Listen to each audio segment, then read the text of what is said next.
NCF 2005 NCF 2005 CTET examination के लिए most important topic है। आज के इस सेशन में हम एनसीएफ 2005 के कॉन्सेप्ट को भी देखेंगे और जो PYQ क्वेश्चन पूछे गए हैं उसको भी देखेंगे, जिससे ये पता चल जाएगा हाँ जो क्वेश्चन पूछे जाते हैं सीटेट में उस क्वेश्चन को हम क्या कर लेंगे, हल कर पाएंगे। तो चलते हैं, स्टार्ट करते हैं अपने इस सेशन को। एनसीएफ 2005 का फुल फॉर्म क्या है? तो नेशनल क्यूरिकुलम फ्रेमवर्क 2005 यानी राष्ट्रीय पाठ्यचर्या की रूपरेखा 2005। राष्ट्रीय जो एनसीएफ 2005 है यह एक ऐसा दस्तावेज है जिसमें ऐसे विषयों पर चर्चा की गई है कि बालकों को क्या और किस प्रकार से पढ़ाया जाना चाहिए।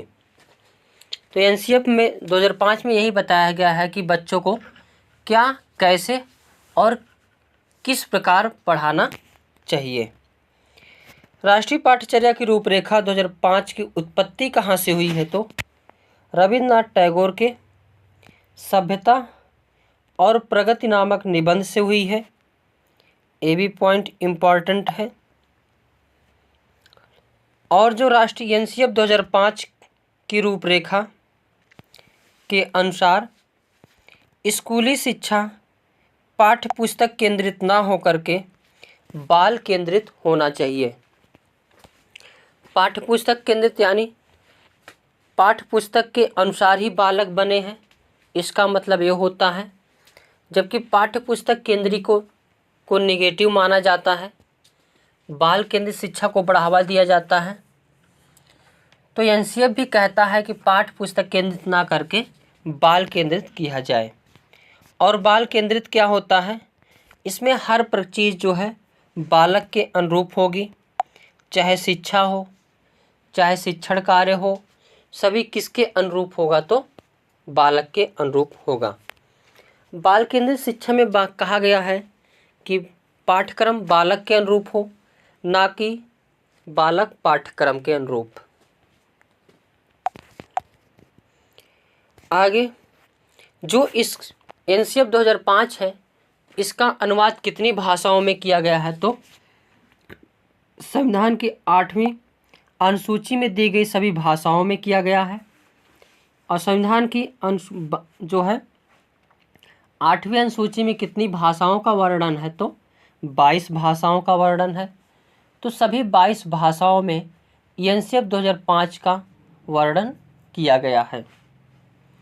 एनसीएफ 2005 को किसकी अध्यक्षता में तैयार किया गया था? तो प्रोफेसर यशपाल। किसकी अध्यक्षता में? प्रोफेसर यशपाल की अध्यक्षता में तैयार किया गया था। आगे राष्ट्रीय पाठ्यचर्या की रूपरेखा 2005 के मार्गदर्शी सिद्धांत। कौन कौन से मार्गदर्शी सिद्धांत हैं उनको देखते हैं। ये पॉइंट मोस्ट इम्पॉर्टेंट है। पहला पॉइंट है इस ज्ञान को स्कूल के बाहरी जीवन से जोड़ा जाए, यानी knowledge should be linked to the outdoor life of the school.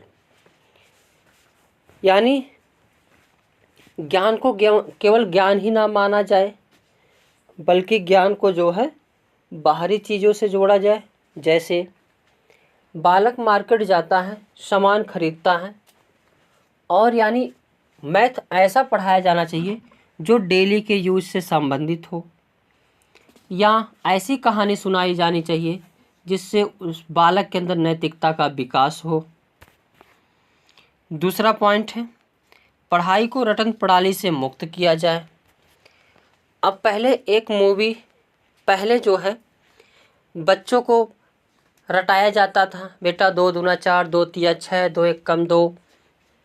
तो एनसीएफ 2005 कहता है कि रटन प्रणाली को क्या किया जाए? ख़त्म किया जाए। एक 3 इडियट मूवी है, उसमें जो आमिर खान अच्छा रोल निभाता है और बताता है कि किताबी ज्ञान केवल नहीं मानना चाहिए, बल्कि शिक्षा से समझ विकसित हो, ऐसा शिक्षा होना चाहिए। पाठ्यचर्या पाठ्यपुस्तक केंद्रित ना हो, जब तब कैसा हो तो बाल केंद्रित हो। विद्यालय में दी जाने वाली शिक्षा को विभिन्न प्रकार की गतिविधियों से जोड़ा जाए।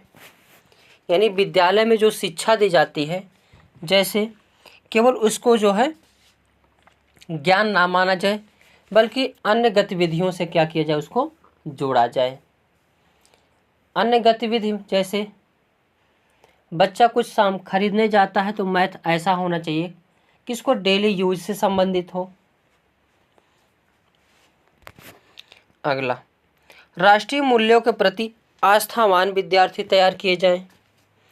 Students should be prepared for national values.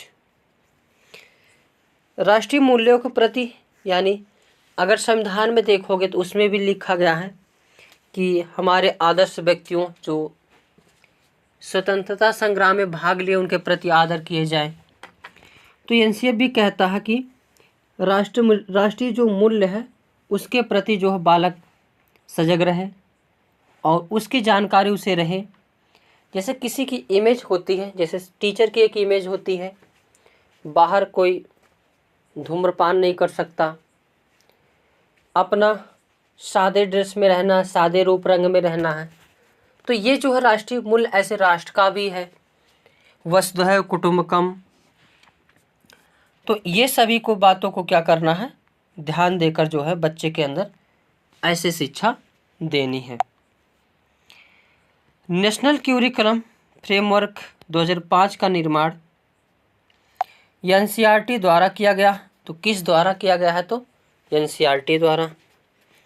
एवं इसको पूर्ण करने का कार्य निर्देशक प्रोफेसर कृष्ण कुमार के नेतृत्व में किया गया। और एनसीईआरटी 2005 का लक्ष्य क्या था, तो आत्मज्ञान। क्या है, आत्मज्ञान है। अर्थात विद्यार्थियों को अलग अलग अनुभवों को अवसर देकर उन्हें स्वयं ज्ञान की प्राप्ति करनी होती है। यानी लर्निंग बाय डूइंग, यानी करके सीखने पर। रटन तोता नहीं बनाना है, बालक खुद इससे जो है करके उसको सीखें। राष्ट्रीय पाठ्यचर्या की यानी एनसीईआरटी 2005 के अनुसार हर विद्यार्थी अपनी क्षमता और कौशल के होते हैं। एनसीईआरटी भी मानता है कि विद्यार्थी अपने आप में एक कुशल व्यक्तित्व वाले होते हैं, कुशल गुण होता है। तो हर विद्यार्थियों उसे व्यक्त करने का मौका प्रदान किया जाना चाहिए। बालक के अंदर बहुत सारे गुण होते हैं, उनको प्रकट करने के लिए अवसर दिया जाना चाहिए, मौका दिया जाना चाहिए, ये एनसीईआरटी कहता है। एनसीईआरटी का प्रमुख सूत्र क्या है, तो बिना भार के अधिगम, लर्निंग विदाउट बर्डन। क्या है, लर्निंग विदाउट बर्डन। आगे है राष्ट्रीय पाठ्यचर्या की रूपरेखा 2005 के प्रमुख सुझाव। इसमें क्या सुझाव दिए गए हैं, तो बालक सक्रिय है, वह स्वयं से जाने और सीखे और नई चीज़ों को आजमाए, जोड़ तोड़ करे, गलतियां करे और स्वयं सुधार करे। एनसीईआरटी 2005 कहता है कि बालक सक्रिय होते हैं, इनको किसी भी चीज़ को तोड़ने फोड़ने जोड़ने करने के लिए पूरा छूट दिया जाना चाहिए। इससे क्या होते हैं, बालक अच्छी प्रकार या अच्छी से सीखते हैं। आगे पॉइंट क्या कहता है एनसीईआरटी कहता है कि सीखना सक्रिय व सामाजिक गतिविधि है। यानी जो हम लोग सीखते हैं वह कैसी गतिविधि है, तो सीखना सामाजिक व सक्रिय गतिविधि है। इसलिए बालकों को सक्रिय रखने की बातें करता है कि बालक को सक्रिय होना चाहिए।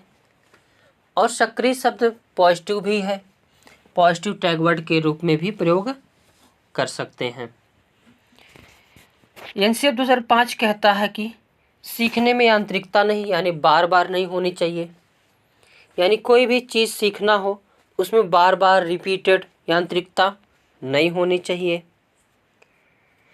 सीखने को डर और अनुशासन की जगह आनंद एवं संतोष से जोड़ा जाए। एनसीएफ 2005 कहता है कि अनुशासन से नहीं या डर से नहीं बल्कि उसको आनंद एवं संतोष से सिखाया जाए। बालक कुछ भी सीखने चाहे तो उसको आनंद और संतोष से सिखाया जाए, ना कि डर से सिखाया जाए और अनुशासन में रख के। अगला एनसीएफ 2005 कहता है कि बालक को स्कूल, घर, समुदाय आदि सब जगह महत्वपूर्ण माना जाए और उसकी भाषा, संस्कृति को भी सम्मान दिया जाए। एनसीएफ 2005 कहता है कि बालक को हर जगह महत्वपूर्ण माना जाए, चाहे घर हो, चाहे स्कूल हो, चाहे समुदाय हो, और जो बालक की भाषा है और जो बालक की संस्कृति है, भाषा और संस्कृति को कैसा किया जाए तो सम्मान दिया जाए। इन प्राथमिक स्तर पर पाठ्यचर्या की सभी गतिविधि भाषा व गणित महत्वपूर्ण स्थान माना गया है। तो जो प्राथमिक स्तर पर बालक होता है, कोई भी चीज़ पढ़ रहा है, कोई भी चीज़ सीख रहा है, उसमें गतिविधि में भाषा और गणित को महत्वपूर्ण माना गया है। एनसीएफ 2005 बहुभाषिकता कक्षा शिक्षण में त्रिभाषा सूत्र की वकालत करता है। तो प्रश्न पूछा जाता है त्रिभाषा सूत्र में कौन कौन सी भाषा हो सकती है, तो एक मातृभाषा, एक हिंदी, एक अंग्रेजी या कोई भी भाषा हो सकती है। एनसीएफ 2005 सीखने के 4 कौशल की भी बातें करता है। 4 कौशल कौन कौन से हैं, तो लर्निंग, स्पीकिंग, रीडिंग और राइटिंग, LSRW। यानी बालक जो है सीखने या भाषा की कितने कौशल हैं, 4 हैं। 2 से बालक ग्रहण करता है और 2 से अपने भाव को रिप्रेजेंट करता है। जैसे लिस्टनिंग यानी सुनना, सुन करके बालक कोई भी चीज़ ग्रहण करता है। स्पीकिंग यानी बोलना, बालक कुछ भी बोल करके अपने भाव को रिप्रेजेंट करता है। रीडिंग, बालक कुछ भी चीज़ों को पढ़ करके जो है ग्रहण करता है। राइटिंग, बालक कुछ भी चीज़ों को लिख करके अपने मनोभाव को रिप्रेजेंट करता है। और एनसीएफ 2005 कहता है आकलन व मूल्यांकन, सतत व व्यापक मूल्यांकन यानी CCE की वकालत करता है। रचनात्मक यानी फॉर्मेटिव असेसमेंट की बातें करता है। फॉर्मेटिव असेसमेंट क्या होते हैं, तो जो हर तिमाही, सप्ताह, मंथली जो बराबर एग्ज़ाम या मूल्यांकन किए जाते हैं उसे फॉर्मेटिव असेसमेंट कहते हैं। और एक मूल्यांकन होता है समेटिव असेसमेंट, जिसको एनसीएफ 2005 नेगेटिव मानता है। फॉर्मेटिव असेसमेंट यानी बार बार मूल्यांकन करना। बार बार मूल्यांकन करने से बालक में जो त्रुटियां होगी उस त्रुटियों को सुधारा जा सकता है। जबकि समेटिव असेसमेंट यानी साल भर में एक बार जो परीक्षा होती है वार्षिक, तो इसमें जो होता है बालक को अगर बालक फेल हो गया या पास हो गया उसमें सुधारा नहीं जा सकता। इसीलिए एनसीएफ 2005 भी फॉर्मेटिव असेसमेंट को पॉजिटिव मानता है, जबकि समेटिव असेसमेंट को नेगेटिव। तो बातें समझ में आई होगी। आगे देखते हैं। क्लास 10th बोर्ड की परीक्षा ऐच्छिक होनी चाहिए। एनसीएफ 2005 कहता है जो क्लास 10th की परीक्षा है वे ऐच्छिक होनी चाहिए, यानी परीक्षा अनिवार्य होना चाहिए। और एनसीएफ 2005 कहता है कि किसी भी प्रकार की सूचना को ज्ञान मानने से बचा जाए।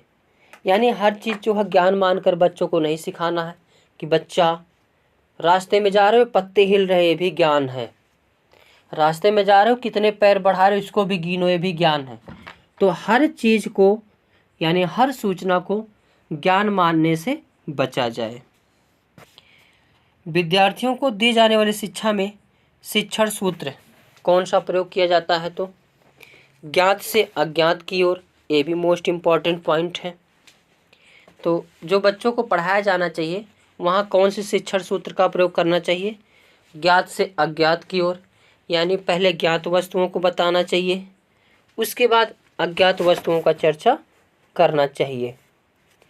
मूर्त से अमूर्त की ओर, यानी बालक को पहले मूर्त चीज़ों को के बारे में बताया जाए, फिर अमूर्त चीज़ों के बारे में बताया जाए। जैसे आम पढ़ाना है तो पहले आम को दिखा दिया जाए, फिर आम के बारे में, क्वालिटी के बारे में बताया जाए। सजा व पुरस्कार की भावना को सीमित किया जाए। तो बालक में जो सजा व पुरस्कार की भावना है उसको क्या किया जाए? तो सीमित किया जाए। शैक्षिक गतिविधियों में बच्चों के अभिभावकों को भी जोड़ा जाए। जो शैक्षिक गतिविधियां हैं या शैक्षिक गतिविधियां हैं इसमें अध्यापकों को भी जोड़ा जाए और अभिभावकों को भी जोड़ा जाए। आगे एनसीएफ 2005 कहता है कि पाठ्यक्रम व मोटी किताबें शिक्षा प्रणाली की असफलता का प्रतीक है। यानी पाठ्यक्रम ज़्यादा नहीं होना चाहिए, किताबें मोटी नहीं होनी चाहिए। जैसे हम लोग इंटर में जब पढ़ रहे थे, इंटर की हम लोगों की मैथ की बुकें बहुत मोटी मोटी आती थी, फिजिक्स की बुकें बहुत मोटी मोटी आती थी। तो एनसीएफ कहता है किताबें मोटी नहीं होनी चाहिए और पाठ्यक्रम मोटा यानी विशाल नहीं होना चाहिए। ये सब असफलता का प्रतीक है। एनसीएफ कहता है कि मूल्यों को उपदेश देकर नहीं बल्कि वातावरण देकर स्थापित किया जाए। जो बालक होता है टीचर के हर गुण को एक्सेप्ट करता है, चाहे अच्छा हो या बुरा। तो जिस प्रकार टीचर बालक के सामने रहेगा उसी चीज़ को बालक क्या करता है? ग्रहण करता है। तो एनसीएफ कहता है कि वातावरण देकर, यानी इन्वायरमेंट, वातावरण ऐसा बनाया जाए कि बच्चे का विकास जो है अच्छे हो, नैतिकता से परिपूर्ण हो। बच्चों को स्कूल के बाहर जीवन से तनाव मुक्त वातावरण प्रदान करना। एनसीएफ कहता है कि बच्चों को स्कूल के बाहर जीवन से, जैसे घर पे परेशानी जो भी हो, परेशानी के कारण बच्चा पढ़ नहीं पाता है, समझ नहीं पाता है, तो एनसीएफ कहता है जो बाहरी तनाव मुक्त है उससे बच्चों को क्या किया जाए? मुक्त किया जाए। पुस्तकालय में बच्चों को स्वयं पुस्तक चुनने का अवसर दिया जाए। पुस्तकालय जो होना चाहिए कैसा होना चाहिए? तो ऐसा होना चाहिए कि बालक खुद अपने आप जाकर के पुस्तक चुन ले और पढ़ सके, उसकी मर्जी, चाहे कला देखे, चाहे हिस्ट्री पढ़े, चाहे मैथ पढ़े, उसको जिस भी सब्जेक्ट में इंटरेस्ट लगे वह अपने आप से चुन सके। सांस्कृतिक कार्यक्रमों में मनोरंजन के स्थान पर सौंदर्य बोध को बढ़ावा दें। तो एनसीएफ कहता है कि जो मनोरंजन के स्थान पर सौंदर्य बोध को बढ़ावा दिया जाए। कोई भी सांस्कृतिक कार्यक्रम हो, जैसे 26 जनवरी, 15 अगस्त, 2 अक्टूबर में जो कार्यक्रम होते हैं उसके सौंदर्य बोध पर किया जाए। शिक्षकों को अकादमिक संसाधन व नवाचार आदि समय पर पहुंचाए जाएं। जो शिक्षक हैं उनको अकादमिक संसाधन व नवाचार आदि किस पर पहुंचाया जाए? तो समय पर पहुंचाया जाए। जैसे इस समय डिजिटल ज़माना है, डिजिटल से पढ़ाई होती है, तो इस समय जो है टेक्नोलॉजी का प्रयोग हो रहा है। ये सब जो है स्कूलों में कैसे पहुंचाया जाए? समय से पहुंचाया जाए। समुदाय को मानवीय संसाधन के रूप में प्रयुक्त होने का अवसर दें। जो कम्युनिटी है उसको एक मानवीय संसाधन के रूप में बच्चों के सामने रिप्रेजेंट किए जाएं, ताकि बच्चे जो है उसको अच्छी चीज़ें उससे भी ग्रहण कर सकें। मानसिक स्तर एवं योग्यता के अनुसार पाठ्यक्रम का निर्धारण। जो पाठ्यक्रम का निर्धारण हो वह बच्चे के अनुरूप ही हो। बच्चा छोटा हो तो उसका पाठ्यक्रम छोटे के रूप में होना चाहिए। क्या पता बच्चा 1-2 क्लास में पढ़ रहा हो, उसका सिलेबस बड़ा हो। तो जो पाठ्यक्रम हो वो बच्चे की योग्यता के अनुसार ही हो। शांति शिक्षा को बढ़ावा, महिलाओं के प्रति आदर एवं दृष्टिकोण की भावना विकसित करने का कार्यक्रम का आयोजन करना। एनसीएफ 2005 कहता है कि बालकों को शांति शिक्षा को बढ़ावा दिया जाए और जो महिलाओं के प्रति आदर का सम्मान का भाव प्रकट किया जाए। बालकों के चौमुखी विकास पर आधारित पाठ्यचर्या हो। तो पाठ्यचर्या कैसी हो? बालकों के चौमुखी विकास पर आधारित हो। सभी विद्यार्थियों हेतु समावेशी वातावरण तैयार करना।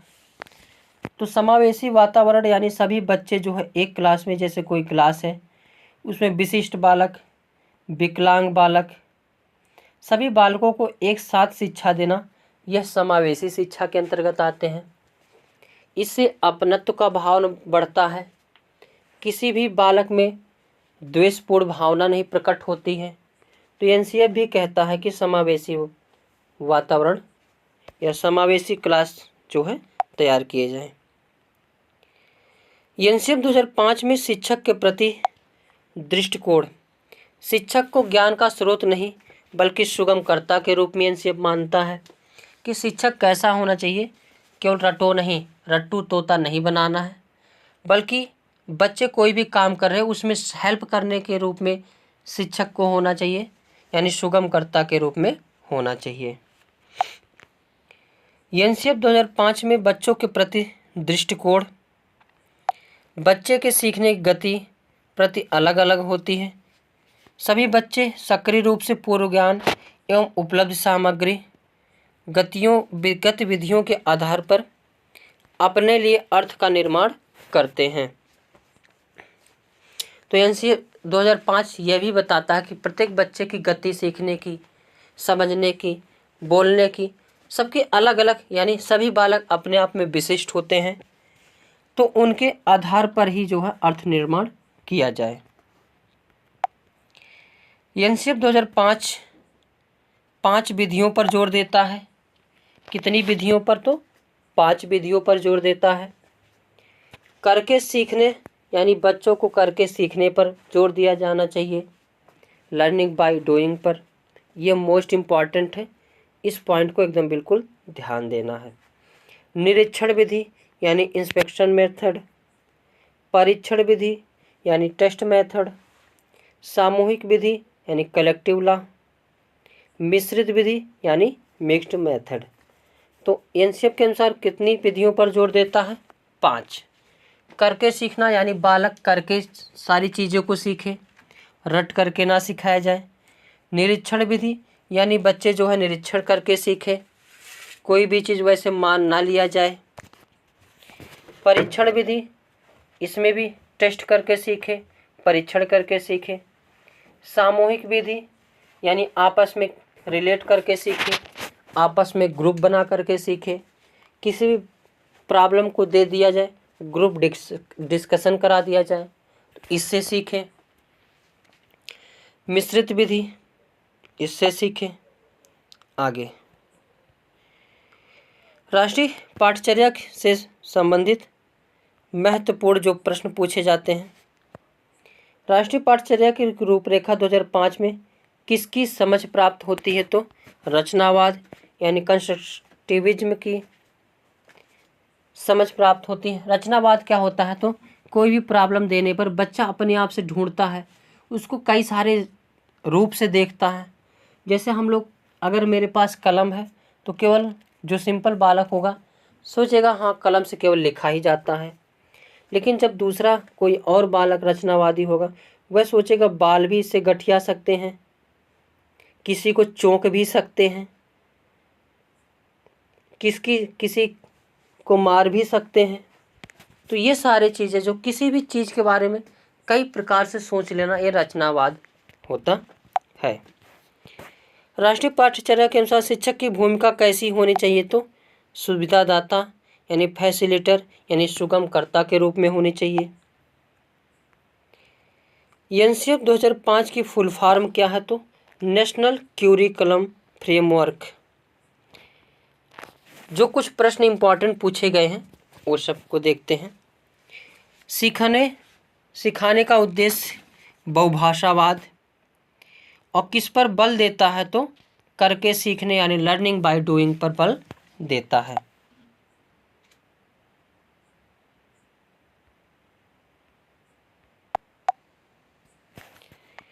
अब उन सभी प्रश्नों को देखते हैं एनसीएफ 2005 से रिलेटेड जो सीटेट में PYQ में पूछे गए हैं। तो इन प्रश्नों को हम देखते हैं। आज का पहला प्रश्न है एनसीएफ 2005 के अनुसार गलतियां इस कारण महत्वपूर्ण होती हैं।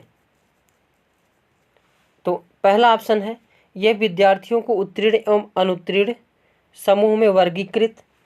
पॉजिटिव और निगेटिव टैगवर्ड में देखे होंगे तो वहाँ पे हमने बताया है वर्गीकृत देखते ही क्या मारो, यह ऑप्शन गलत। यह अध्यापकों को बच्चों को डांटने के लिए एक तरीका उपलब्ध कराती है, नहीं, इसको भी नहीं करना है। डांटना, मारना, पीटना, अनुशासन में रखना, ये सभी निगेटिव टैगवर्ड के रूप में होते हैं।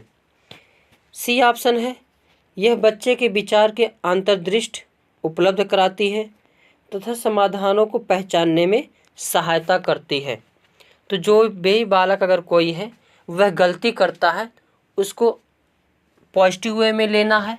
तो इसमें जो है C option is the correct answer हो जाएगा। डी ऑप्शन है यह कक्षा में कुछ बच्चों को हटाना, आधा करना है तो करना ही नहीं है। तो इस क्वेश्चन का C option is the correct answer. हमेशा एनसीएफ 2005 कहता है जो गलतियां होती हैं उसको बालकों की पॉजिटिव के रूप में लेना है। गलतियों से ही पता चलता है बालक जो है किस प्रकार की गलती कर रहा है और उसको कैसे सुधारा जा सकता है। अगला क्वेश्चन है एक बालक को वस्तुओं को देखने में कुछ समस्या है, उसका दाखिला एनसीएफ 2005 के आधार पर किस विद्यालय में होना चाहिए। तो अभी हमने जब इस एनसीएफ 2005 के कॉन्सेप्ट को देखा वहाँ पे हमने देखा कि समावेशी विद्यालय की बातें की जाती हैं। समावेशी विद्यालय वह होते हैं जहाँ पे सभी, चाहे विशिष्ट बालक हो, विकलांग बालक हो या अच्छे बालक हो, सभी को एक साथ शिक्षा देने की वकालत कौन करता है तो एनसीएफ 2005 कहता है। तो नियमित तो होगा नहीं, एकीकृत होगा नहीं, विशिष्ट होगा नहीं, तो इसमें C option is the correct answer. अगला क्वेश्चन देखते हैं।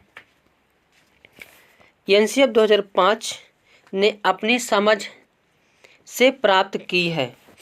तो इसी में अभी हमने देखें कि उसमें एनसीएफ में जब हमने डिटेल वीडियो देखा तो वहाँ पे कंट्रोवर्सी यानी रचनावाद को बढ़ावा देने की बातें कर रहा है। तो मानवतावाद तो होगा नहीं, व्यवहारवाद होगा नहीं, संज्ञानात्मक सिद्धांत तो जीन पियाजे महोदय हैं। तो जो एनसीएफ 2005 है वह रचनावाद को बढ़ावा देता है। तो इसमें सी ऑप्शन इज द क्या हो जाएगा, करेक्ट आंसर हो जाएगा। आगे क्वेश्चन देखते हैं। राष्ट्रीय पाठ्यचर्या की रूपरेखा 2005 में भारत की धार्मिक एवं सांस्कृतिक विविधता को मानना, स्त्रियों के प्रति सम्मान एवं जिम्मेदारी का दृष्टिकोण को बढ़ाने के लिए प्रोग्राम का आयोजन एवं वृत्त चित्र तथा फिल्मों को एकत्र करना एवं दिखाना जिनके माध्यम से न्याय एवं शांति में वृद्धि हो को सुझाया गया है ताकि शांति की शिक्षा दी जा सके, मूल्य की शिक्षा दी जा सके। अब यहाँ पे न्याय एवं शांति शब्द दिया है तो इससे रिलेट करके हम इसको जो है जान सकते हैं। न्याय एवं शांति, तो मूल्य की शिक्षा दी जानी चाहिए, नहीं। नागरिकता की, नहीं। इनमें से कोई नहीं। तो न्याय एवं शांति की है तो शांति की शिक्षा दी जा सके, ये बातें जो है इसका करेक्ट आंसर हो जाएगा। आगे देखते हैं क्वेश्चन।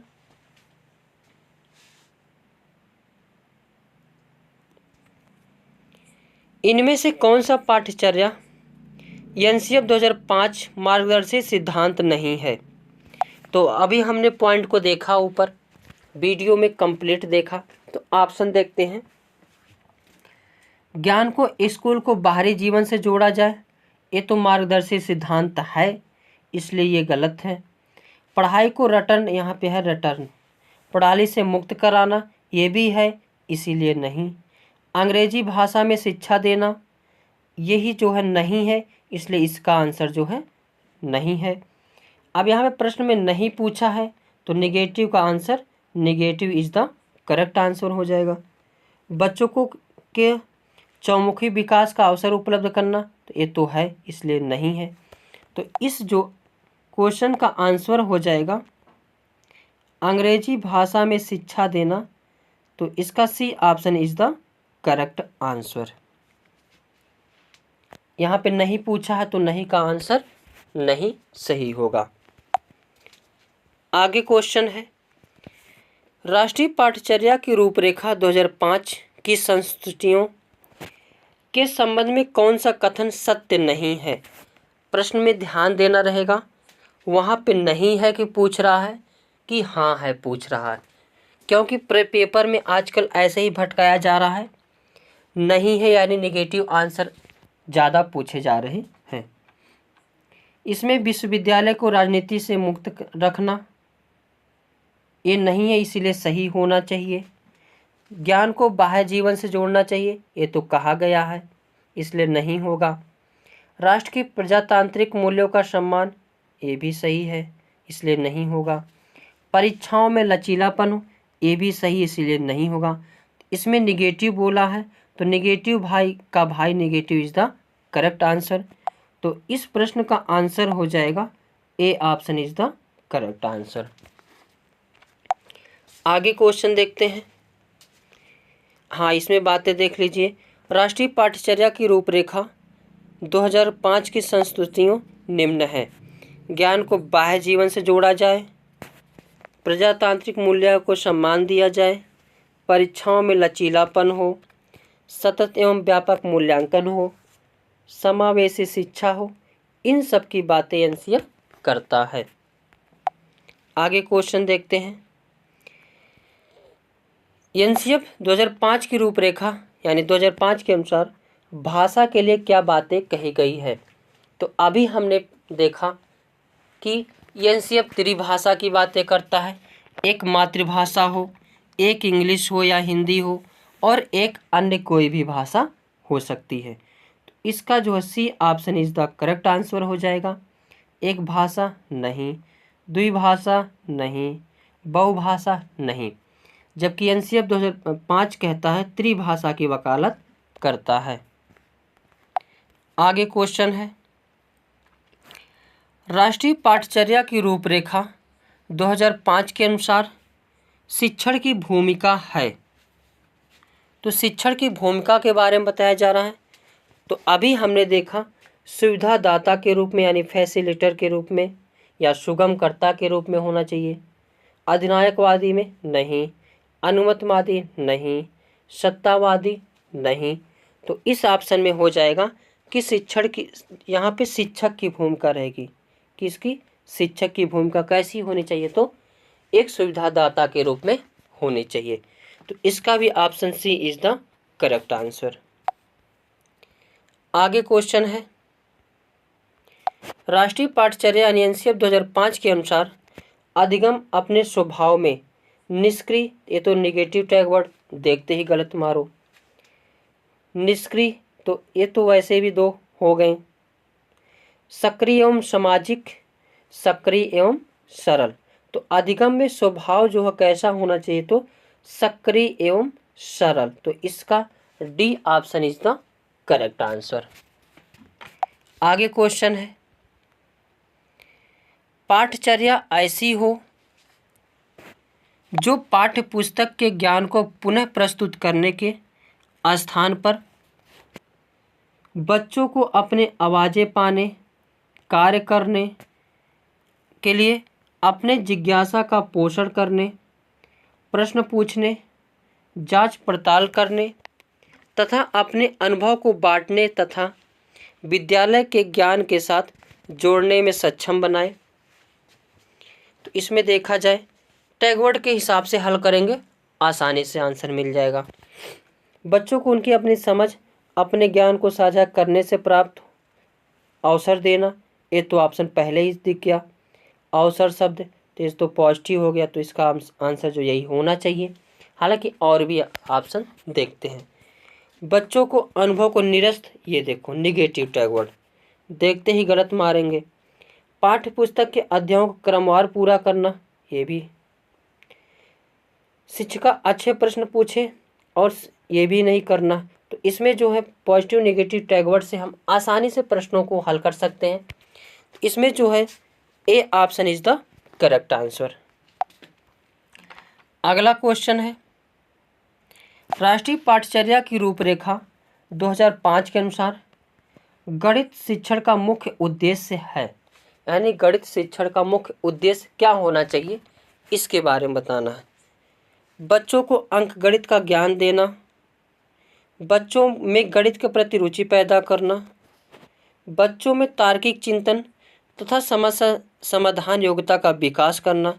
तो अंक गणित का ज्ञान देना गलत, रुचि पैदा करना ये थोड़ा सा हो सकता था मगर नहीं। तो इसमें जो है संवेगात्मक विकास करना, ये भी नहीं। तो C option is the correct answer होगा कि गणित जो है शिक्षण का मुख्य उद्देश्य होता है कि बच्चों के अंदर तार्किक चिंतन और समस्या समाधान की योग्यता का विकास करना है। तो इस का जो है आंसर हो जाएगा सी इज द करेक्ट आंसर।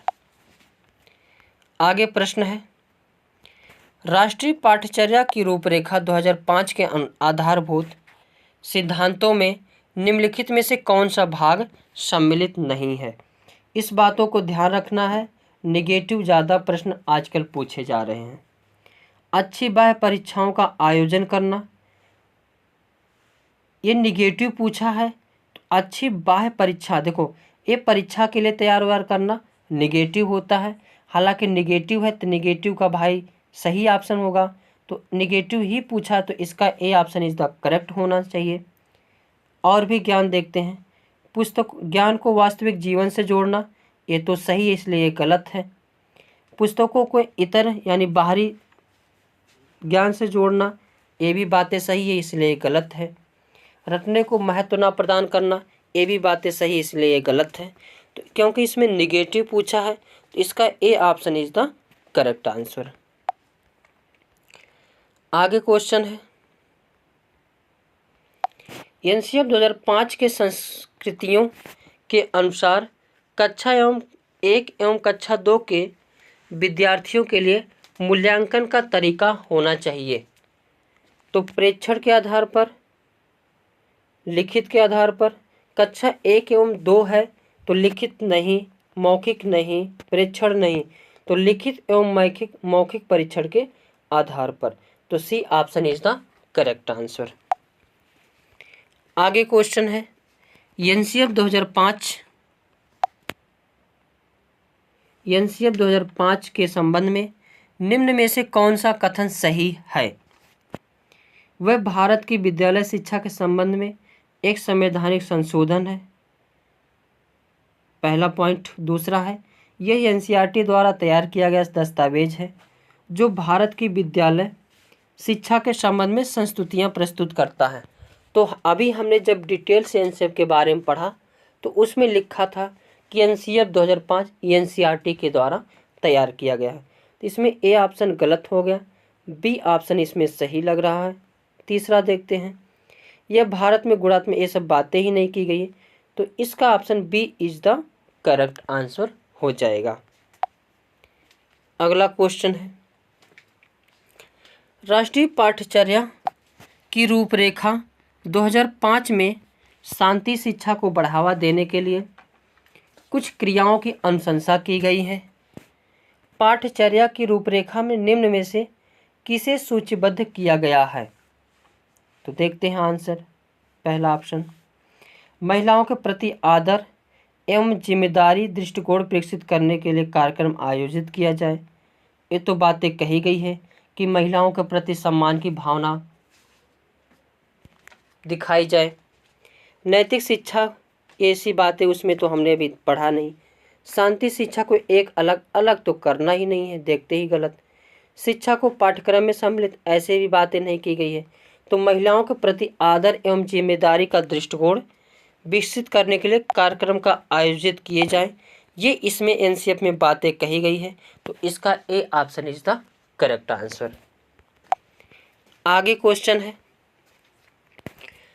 राष्ट्रीय पाठ्यचर्या की रूपरेखा 2005 में बहुभाषा को एक संसाधन के रूप में समर्थन दिया गया है, क्योंकि यह एक तरीका, पहला ऑप्शन है, यह एक तरीका है जिसमें बालक सुरक्षित, ये तो सुरक्षित वाली कोई बात ही नहीं है, भाषागत पृष्ठभूमि, अच्छा थोड़ा सा ये ऑप्शन थोड़ा सजग रहना, क्योंकि इसमें डी ऑप्शन दिया इसमें से सभी। तो यह एक तरीका है जिसमें प्रत्येक बालक सुरक्षित महसूस करते हैं, ये भी सही बातें हैं। समावेशी भाषा या बहुभाषा जिसमें सभी लोग एक दूसरे से अपनी भाषा को इंटरेक्ट कर सकते हैं, एक दूसरे की भाषा को सीख सकते हैं, एक दूसरे की भाषा को एक संसाधन के रूप में प्रयोग कर सकते हैं। तो पहला option is the correct answer.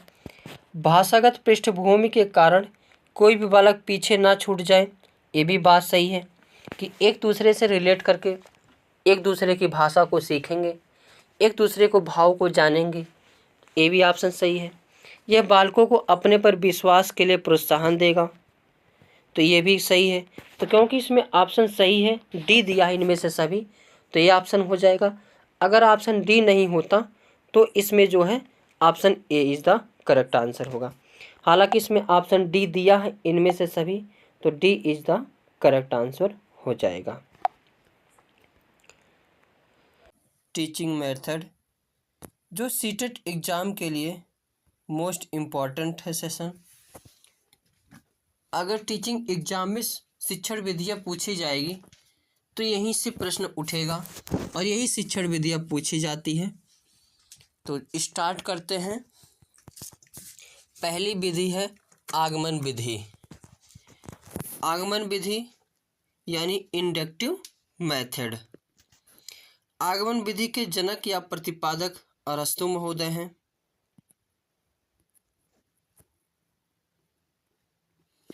और इस विधि में सीधे अनुभवों, उदाहरणों तथा प्रयोगों का अध्ययन करके नियम निकाले जाते हैं।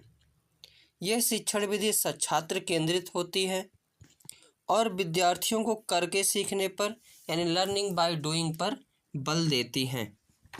यह एक मनोवैज्ञानिक विधि है। इस विधि में तर्क किस प्रकार करते हैं, तो उदाहरण से नियम की ओर, पहले उदाहरण बताया जाता है फिर नियम से बताया जाता है। स्थूल से सूक्ष्म की ओर, पहले बड़ी चीज़ें बताई जाती फिर छोटी चीज़ों के बारे में अध्ययन किया जाता है। विशिष्ट से सामान्य की ओर, ज्ञात से अज्ञात की ओर, पहले ज्ञात वस्तुएं दिखाई जाती है फिर उसके गुणों या भाव को देखा जाता है। मूर्त से अमूर्त की ओर, यानी पहले मूर्त वस्तुएं दिखाई जाती है फिर अमूर्त वस्तुओं के बारे में चर्चा की जाती है। प्रत्यक्ष से प्रमाण की ओर, यानी पहले प्रत्यक्ष की वस्तुएं बताई जाती है फिर प्रमाण की ओर।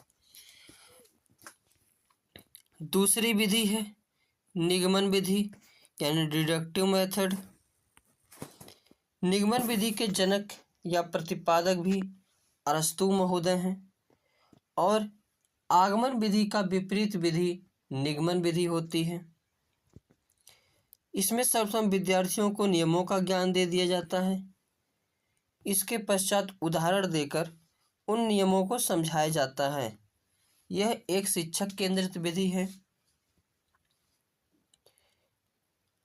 इसमें शिक्षक ही सारे नियम सिखाते हैं। निगमन विधि आगमन विधि के ठीक विपरीत कार्य करती है।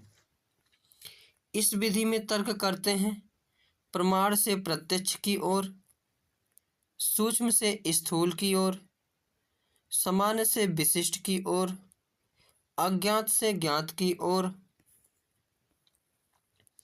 नियम से उदाहरण की ओर। अगली विधि है प्रोजेक्ट विधि। प्रोजेक्ट विधि के जनक किलपैट्रिक महोदय हैं।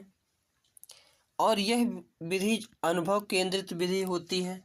यह किस पर आधारित होती है? तो अनुभव पर। यह बालकों के समाजीकरण पर विशेष बल देती है। अनुभव पर है, यानी इन्वायरमेंट से है, वातावरण से संबंधित है, तो जो है समाजीकरण पर विशेष बल देती है। इस विधि में विद्यार्थी स्वतंत्र रूप से कार्य करता है और अपनी समस्याओं का हल स्वयं के विचारों के आधार पर करता है। यह विधि वास्तविकता के सिद्धांत पर कार्य करती है, क्योंकि यह विद्यार्थियों को इस प्रकार से शिक्षा प्रदान करती है जिससे वे अपने जीवन की समस्याओं का भी समाधान कर सके। यह एक बाल केंद्रित शिक्षा के अंतर्गत की विधि है। इस विधि में विद्यार्थी सक्रिय रहते हैं और समूह में कार्य करना सीखते हैं। उनमें आत्मविश्वास का भाव भी पैदा होता है। अगर कोई भी कार्य अकेले किया जाता है या समूह में किया जाता है या स्वयं किया जाता है, तो उसमें जो भी किया जाएगा पूरे विश्वास के साथ रहेगा। तो ऐसे इसमें आत्मविश्वास का भाव भी प्रकट होता है। अगली है प्रत्यक्ष विधि। इसमें बालक बिना व्याकरण के नियमों का ज्ञान कराए भाषा सिखाई जाती है। इस विधि में बालक की मातृभाषा होती है, उसे बिना मध्यस्थ बनाए अन्य भाषा सिखाई जाती है। अर्थात मातृभाषा की सहायता नहीं लेकर बल्कि विद्यार्थी को सीधे बार बार मौखिक व लिखित अभ्यास द्वारा नई भाषा सिखाई जाती है। इसमें क्षेत्रीय भाषा का भी प्रयोग नहीं किया जाता है। इस विधि में वार्तालाप के माध्यम से अधिक सीखने पर बल दिया जाता है, जिससे वह प्राकृतिक रूप से सीख सके। इस विधि में श्रव्य दृश्य सामग्री का प्रयोग किया जाता है। प्रत्यक्ष कक्षाओं हेतु यह विधि अत्यधिक उपयोगी है। इस पद्धति का मुख्य सिद्धांत यह है कि जिस प्रकार बालक श्रवण एवं अनुकरण द्वारा मातृभाषा सीख लेता है, उसी प्रकार वह दूसरी भाषा भी सीख सकता है। अगली विधि है विश्लेषण विधि, एनालिसिस मेथड। विश्लेषण विधि के जनक हेनरी एडवर्ड आर्मस्ट्रांग हैं। इस विधि में समस्या को छोटे छोटे भागों में बांटकर उनका अध्ययन व समीक्षा करते हैं, उसे हल किया जाता है और इस विधि में उपयुक्त गणितीय प्रक्रिया अपनाते हैं। अगली विधि है संश्लेषण विधि, यानी सिंथेसिस मेथड। इस विधि के जनक हेनरी एडवर्ड आर्मस्ट्रांग हैं। विश्लेषण तथा संश्लेषण विधि एक दूसरे का पूरक होती हैं, यानी एक सिक्के के दो पहलू जिस प्रकार होते हैं, उसी प्रकार विश्लेषण और संश्लेषण होती हैं। यानी संश्लेषण का विपरीत विश्लेषण विधि, विश्लेषण विधि के विपरीत संश्लेषण विधि। विश्लेषण कर लेने के पश्चात संश्लेषण का कार्य होता है। इस विधि में किसी समस्या को छोटे छोटे भागों को जोड़ते हुए समस्या का हल किया जाता है। इस विधि का प्रयोग ज्यामिति में किया जाता है। प्रोफेसर यंग के अनुसार संश्लेषण विधि द्वारा सूखी घास से तिनका निकाला जाता है, परंतु विश्लेषण विधि में स्वयं तिनका घास से बाहर निकलना चाहता है। अगली विधि है अनुकरण विधि, सिमुलेशन मेथड। इस विधि में बालक अनुकरण करके सीखता है, इसलिए इसे अनुकरण विधि कहते हैं। इस विधि में बालक अपने शिक्षक का अनुकरण करके लिखना, पढ़ना, नवीन रचना करना, ये सभी सीखता है। इस विधि के अंतर्गत बालक शिक्षक के उच्चारण को सुनकर वाचन करना सीखते हैं। पहले शिक्षक बोलता है, फिर बच्चे उनका अनुसरण करते हैं। इस विधि के आधार पर ही शुद्ध उच्चारण को ही भाषा शिक्षक का सर्वश्रेष्ठ गुण माना जाता है। अगली विधि है व्याख्यान विधि। यह सबसे पुरानी विधि है और इसमें जो व्याख्या के आधार पर शिक्षण कार्य किया जाता है और यह शिक्षक केंद्रित विधि होती है और यह विधि स्मृति स्तर का शिक्षण अधिगम कराती है और इस विधि में व्याख्यान का प्रयोग सबसे अधिक होता है। अगली है मारिया मॉन्टेसरी विधि। मारिया मॉन्टेसरी इटली की एक चिकित्सक तथा शिक्षा शास्त्री थी और जिनके नाम से शिक्षा की मॉन्टेसरी विधि या मॉन्टेसरी पद्धति प्रसिद्ध है। यह पद्धति 2.5 वर्ष से 6 वर्ष तक के बच्चों हेतु प्रयोग में ली जाती है। इसका विकास डॉक्टर मारिया द्वारा रूस विश्वविद्यालय में मंद बुद्धियों बालकों की चिकित्सा हेतु एवं उनकी शिक्षा हेतु किया गया था, जो कुछ समय बाद बुद्धि के समान बुद्धि के बालकों के लिए भी शिक्षा में उपयोग लाई गई। डॉक्टर मारिया का मानना था कि शिक्षा का मूल उद्देश्य बालक का सर्वांगीण विकास होना चाहिए। अगली विधि है डाल्टन विधि। डाल्टन विधि के जनक या प्रतिपादक कुमारी हेलेन पारखस्ट हैं। इस विधि का निर्माण कक्षा में होने वाले शिक्षण के दोषों को दूर करना है। इस विधि में अध्यापक द्वारा छात्रों को कुछ निर्धारित कार्य दिए जाते हैं यानी असाइनमेंट दिए जाते हैं, जिन्हें विद्यार्थी दिए हुए समय के भीतर करके देना रहता है विद्यार्थी को और इस विधि द्वारा कार्य करने में बालकों को पूर्ण स्वतंत्रता होती है कि बालक चाहे जैसे भी उसका जो है सॉल्यूशन निकाल सकता है। भाषा संसर्ग विधि, लैंग्वेज इनकॉर्पोरेशन मेथड, यह एक व्याकरण शिक्षण विधि है। इस विधि को अव्याकृत विधि के नाम से भी जाना जाता है। इस विधि में रचनाओं के माध्यम से व्याकरण का ज्ञान करा दिया जाता है और प्राथमिक कक्षाओं के लिए यह विधि काम में लाई जाती है क्योंकि यह भाषा की शुद्धता के प्रयोग पर बल देती है। इस विधि के द्वारा छात्रों को अच्छे लेखन की पुस्तकों के माध्यम से व्याकरण का ज्ञान दिया जाता है। तो आज सामाजीकरण यानी socialisation.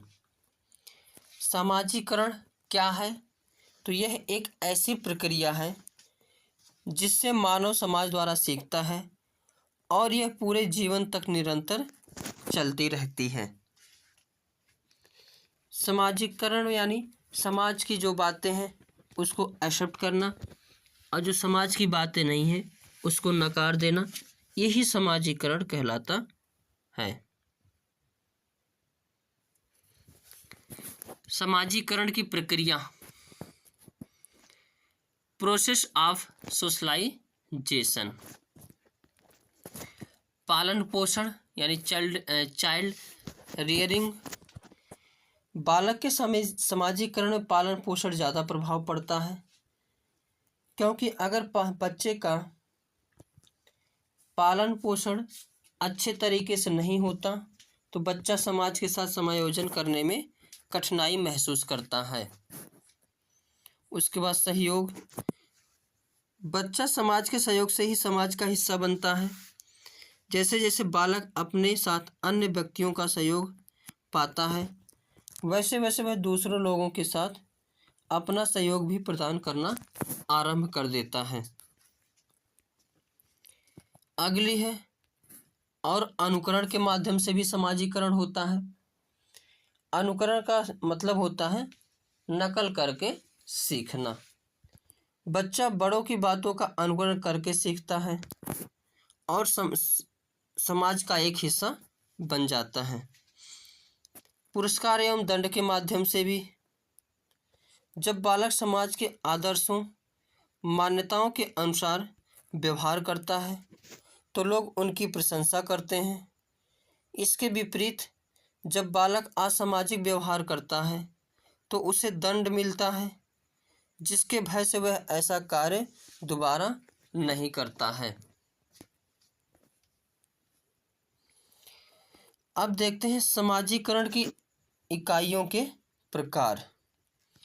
Types of socialisation agents. बच्चे के समाजीकरण के मुख्यतः दो एजेंसी कार्य करती हैं। पहली एक सक्रिय एजेंसी और दूसरी निष्क्रिय एजेंसी। यहाँ से प्रश्न जो आए हैं सक्रिय और निष्क्रिय से ही आते हैं कि पहचानने के लिए दे दिया जाता है। तो इसमें से बताओ सक्रिय एजेंसी कौन सी और निष्क्रिय एजेंसी कौन सी है। सक्रिय एजेंसी में इसका बच्चे पर सीधा सीधा प्रभाव पड़ता है, जैसे परिवार, दोस्त, पड़ोसी, रिश्तेदार, स्वास्थ्य, क्लब, स्कूल, ये सभी सक्रिय एजेंसी के अंतर्गत आते हैं। और एक निष्क्रिय एजेंसी, इसका बच्चे पर सीधा सीधा प्रभाव नहीं पड़ता है, जैसे पुलिस स्टेशन, सार्वजनिक पुस्तकालय, रेलवे स्टेशन, एयरपोर्ट, ये सभी किसके अंतर्गत आएंगे तो निष्क्रिय एजेंसी के अंतर्गत आते हैं। आगे देखते हैं सामाजिकरण की इकाइयाँ। परिवार, पहली इकाई कौन सी होती है, परिवार। समाजीकरण का आरंभ परिवार से होता है और यह समाजीकरण की पहली इकाई है। विद्यालय, विद्यालय में बच्चा स्नेह, सहयोग, कर्तव्यनिष्ठा, दूसरों के साथ समायोजन करना सीखता है। अध्यापक, बच्चे के सामाजिक विकास में अध्यापक का भी महत्वपूर्ण योगदान है। बच्चे अपने अध्यापक को आदर्श मानते हैं तो छात्रों में भी शिष्टता, धैर्य, सहकारिता के गुण विकसित होते हैं। खेल से भी होता है। खेल बच्चों के मानसिक, शारीरिक, संवेगात्मक विकास के साथ साथ सामाजिक विकास में भी योगदान देते हैं। एक टीम में रहकर बच्चे सहयोग की भावना विकसित करते हैं। उनको अनुशासन में रहना पड़ता है। हारने के बाद भी उनको अपने संवेगों पर नियंत्रण रखना पड़ता है और विजयी टीम को बधाई देनी पड़ती है। तो आज के सेशन में बस अपने इस सेशन को जो सीटेट के लिए मोस्ट इम्पॉर्टेंट होने वाली है। आज का सेशन 1 या 2 नंबर आपको सीटेट में ज़रूर दिलाएगी, तो ये इम्पॉर्टेंट सेशन है। पहले भारत में शिक्षा से संबंधित कुछ प्रमुख समितियों एवं आयोग का गठन। शिक्षा से जुड़ी विभिन्न समस्याओं पर विचार करने के लिए समय समय पर कई आयोगों का गठन किया गया, मगर जिस आयोग ने शिक्षा से जुड़े मुद्दों पर समग्रता से विचार किया उसे जुलाई 1964 ईस्वी में बने कोठारी कमीशन का जिक्र किया जाता है। साल 1948 से 1949 में बनी राधाकृष्णन कमीशन ने केवल उच्च शिक्षा पर विचार किया, वहीं मुदालियर कमीशन ने केवल माध्यमिक शिक्षा पर विचार किया। भारत में स्वतंत्रता पूर्व बनी शिक्षा समितियां आयोग। कोलकाता विश्वविद्यालय परिषद। कोलकाता विश्वविद्यालय परिषद का गठन कब हुआ था तो 1818 ईस्वी में हुआ था। चार्ल्स वुड समिति, इस समिति का गठन 1824 ईस्वी में चार्ल्स वुड द्वारा किया गया, जिसे भारतीय शिक्षा का मैग्ना कार्टा कहा जाता है। तो भारतीय शिक्षा का मैग्ना कार्टा किसे कहा जाता है तो चार्ल्स वुड समिति, जो 1824 ईस्वी में बनाई गई थी। हंटर शिक्षा आयोग कब बना तो इसका गठन 1882 से 83 ईस्वी में किया गया। हंटर शिक्षा आयोग का उद्देश्य भारत में महिला शिक्षा का विकास करना था। तो हंटर शिक्षा आयोग का मुख्य कार्य क्या था? तो महिला शिक्षा आयोग का विकास करना। उसके बाद थॉमस रैली आयोग, इसका गठन 1902 में किया गया और इस आयोग की रिपोर्ट पर 1904 में भारतीय विश्वविद्यालय अधिनियम पारित किया गया। तो भारतीय विश्वविद्यालय अधिनियम कब पारित किया गया? तो 1902 ईस्वी में सर थॉमस रैली आयोग के द्वारा। सैंडलर आयोग का गठन 1917 में हुआ। इसमें स्कूली शिक्षा 12 वर्ष करने का सुझाव दिया गया। उसके बाद हर्टंग समिति, इस समिति का गठन 1929 ईस्वी में किया गया। इसमें व्यावसायिक औद्योगिक शिक्षा पर जोर दिया गया। सार्जेंट समिति, इस समिति का गठन 1944 में किया गया। इसमें 6 से 11 वर्ष तक की उम्र तक के बच्चों को निःशुल्क व अनिवार्य शिक्षा की बात की गई। ये हमने देखा स्वतंत्रता से पूर्व समितियां। अब देखते हैं स्वतंत्रता के पश्चात कौन कौन सी समितियां बनाई गई थी। पहली समिति बनाई गई डॉक्टर एस राधाकृष्णन आयोग, जो 1948-49 में बनाई गई और इसके द्वारा यूजीसी की स्थापना की गई। तो प्रश्न इम्पॉर्टेंट पूछा जाता है, यूजीसी की स्थापना किस आयोग द्वारा की गई? तो डॉक्टर एस राधाकृष्णन। मुदालियर शिक्षा आयोग का गठन 1952 से 53 में किया गया। इसे माध्यमिक शिक्षा आयोग भी कहा जाता है। मुदालियर आयोग कुछ माध्यमिक शिक्षा आयोग भी कहा जाता है और इस समिति द्वारा केवल माध्यमिक शिक्षा पर ही विचार किया गया। उसके बाद डॉक्टर डी.एस. कोठारी आयोग, इसका गठन 1964 में किया गया। इसमें सामाजिक उत्तरदायित्व व नैतिक शिक्षा पर ध्यान दिया गया। उसके बाद राष्ट्रीय शिक्षा नीति 1986 आई। राष्ट्रीय शिक्षा नीति 1986 में लागू किया गया और इसे 1992 में संशोधित किया गया। इसे आचार्य राममूर्ति समिति 1990 भी कहा जाता है। इसमें एक सजग व मानवतावादी समाज के लिए शिक्षा का इस्तेमाल किया जाता है। अगली समिति है एम.बी. हुड समिति। इस समिति का गठन 1989 ईस्वी में किया गया। दूरस्थ शिक्षा यानी डिस्टेंस लर्निंग के लिए कौन सी समिति है? तो यस, एम.बी. हुड समिति। जी राम रेड्डी समिति, इसको साल 1992 में गठित किया गया। इसे दूरस्थ शिक्षा पर केंद्र परामर्श समिति भी कहा जाता है। अगली समिति है प्रोफेसर यशपाल समिति। इस समिति का गठन 1992 में किया गया। इस समिति में बच्चों के बस्ते के बोझ कम करने की बात की गई और बच्चों को मुक्त शिक्षा संकल्पना पर जोर दिया गया। तो ये इम्पॉर्टेंट है। प्रोफेसर यशपाल समिति ये किस पर है? तो बस्ते को कम करने पर आधारित है। रामलाल पारेख समिति, जिसको 1993 में गठित किया गया और इस समिति के माध्यम से बीएड पत्राचार समिति शुरू की गई। बीएड को पत्राचार के माध्यम से भी कर सकते हैं। प्रोफेसर खेरमा सिंह लिंग 2 समिति, इसका गठन 1994 में किया गया। इसमें पत्राचार बीएड अवधि 14 माह तक की गई। प्रोफेसर आर टक वाले समिति, इस समिति का गठन 1995 में किया गया। इस समिति में सेवारत अध्यापकों हेतु पत्राचार से बीएड शामिल है। राष्ट्रीय ज्ञान आयोग का गठन 2005 में किया गया। इसमें ज्ञान आधारित समाज की संकल्पना और प्राथमिक स्तर से अंग्रेजी माध्यम में शिक्षा को अनिवार्य करने की सिफारिश की गई। अगली समिति जस्टिस JS वर्मा समिति, यह 2012 में लाई गई।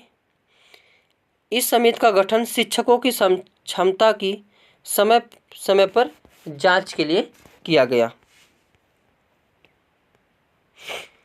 राष्ट्रीय शिक्षा नीति 2017, राष्ट्रीय शिक्षा नीति 2017 का मसौदा तैयार करने के लिए प्रख्यात अंतरिक्ष वैज्ञानिक पद्म विभूषण डॉक्टर के कस्तूरीरंगन की अध्यक्षता में 9 सदस्य समिति का गठन किया गया है, जो अभी हाल ही में बनकर आई है NEP 2020। उसके बाद देखते हैं बेसिक शिक्षा आयोग